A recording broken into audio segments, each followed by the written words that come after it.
તેણે વિચાર્યું કે તે મને ડરાવીને મારી સીટ છોડાવી દેશે, તેથી મેં 3 કલાક સુધી તેનું જીવન નરક બનાવી દીધું. ફદદની શરૂઆતના વર્ષોમાં હું હંમેશા આઇલ સીટ જ બુક કરતી હતી.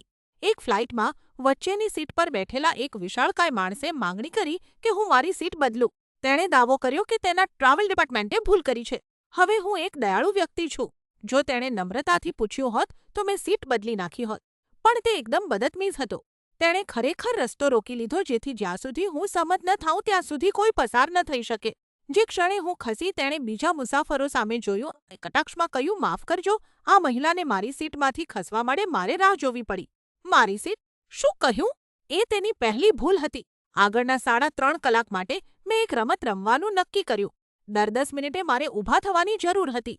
જેવી તે આરામથી બેઠો, મારે બહાર નીકળવું હતું. જેવું તેને પીણું મળ્યું, મારે બહાર નીકળવું હતું. જે ક્ષણે તેણે પોતાનું ખાવાનું ખોલ્યું, તે મારા માટે બહાર નીકળવાનો સમય હતો. તેણે ઊંઘવા માટે આંખો બંધ કરી. અનુમાન લગાવો શું થયું, મારે ઊભા થવું પડ્યું. દરેક વખતે તેને પોતાની ટ્રે સાફ કરવી પડી, બેલ્ટ ખોલવો પડ્યો અને તેના વિશાળ શરીરને ખસેડવું પડ્યું, જેથી હું આઇલમાં જઈ શકું. મેં આખી ફ્લાઇટ દરમિયાન આવું જ કર્યું. આના વિશે વિચારીને હું હજી પણ સ્મિત કરું છું.